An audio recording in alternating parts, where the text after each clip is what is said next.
Bon dia a tots i a totes. Bon dia, rodencs i rodenques. Avui fa tot just una setmana que us dirigia unes paraules per aquest mateix mitjà amb les que, després de la declaració de l'estat d'alarma, us demanava que us quedéssiu a casa i que seguíssiu els protocols d'higiene i seguretat. Us deia també que l'Ajuntament prendria mesures per poder assegurar al nostre poble l'abastiment de matèries de primera necessitat i dels serveis bàsics, al mateix temps que vetllaríem per la seguretat i pel manteniment dels serveis mínims municipals. I és en aquest sentit que hem reduït al mínim la presència de personal als pocs edificis municipals que mantenim oberts. Així doncs, ara només resten oberts l'Ajuntament, serveis socials i el punt de distribució d'aliments. Això sí, us recordem que podeu i heu de fer els vostres tràmits telefònica o telemàticament. Evidentment, la comissaria de policia local segueix funcionant a ple rendiment, amb tots els seus efectius disponibles, així com la brigada de neteja viària i recollida de residus, i la resta de brigades estan derretent per atendre urgències. Deixeu-me, des d'aquí, aplaudir la feina feta per aquests col·lectius, moltes vegades menys tinguts.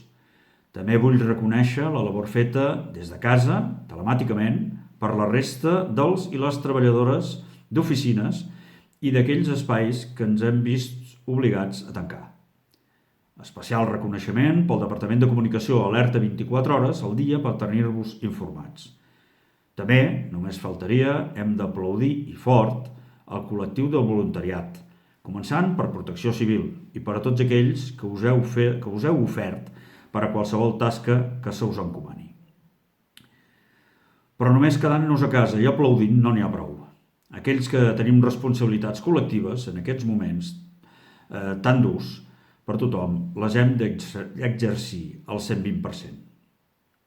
Així, ara, entre tots els grups municipals, entre tots els regidors, hem decidit prendre una sèrie de mesures econòmiques per intentar que, durant aquests dies de confinament que ens portaran, almenys, fins després de Setmana Santa, però també quan guanyem la batalla al coronavirus, que la guanyarem, ajudin a recuperar l'activitat econòmica del nostre municipi. Hem pres l'acord, doncs, de suspendre el cobrament de les quotes o de retorn, en el cas de que ja estiguessin cobrades, de serveis no prestats, com serien la llar d'infants, l'esplai, la zona dels llimoners i d'altres instal·lacions municipals. També el transport escolar, cursos d'escola d'adults o activitats esportives. Pel que fa a les taxes i impostos, els establiments afectats per l'obligat tancament se'ls descomptarà la part proporcional de la taxa d'escombraries i la taxa d'ocupació de la via pública en cas de ser-hi. Per la resta de ciutadans s'ajorna 3 mesos el pagament de l'impost de circulació i el pagament de l'IBI fins a l'aixecament de l'estat d'alarma. Base ha suspès el període de pagament en voluntària i es publicarà un nou calendari fiscal. Els pagaments fraccionats també estan ajornats. En altre sentit, també hem avançat el pagament als proveïdors. Estem tramitant el pagament de les subvencions per l'ocupació i entitats i estem creant una finestreta d'atenció i assessorament i suport. S'estudia en aquests moments la incorporació de més pressupost a les partides destinades a ajuts a les persones i foment a l'ocupació.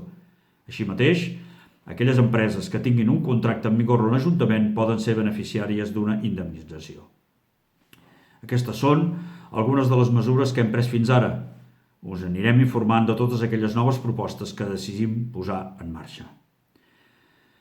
Ara és el moment de ser responsables, és el moment de ser valents, és el moment de ser resilients, empàtics i resistir i persistir en el confinament.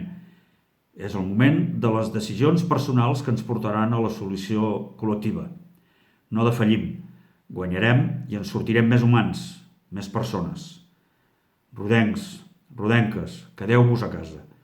Jo em quedo a casa. Petons i abraçades virtuals per tots i totes.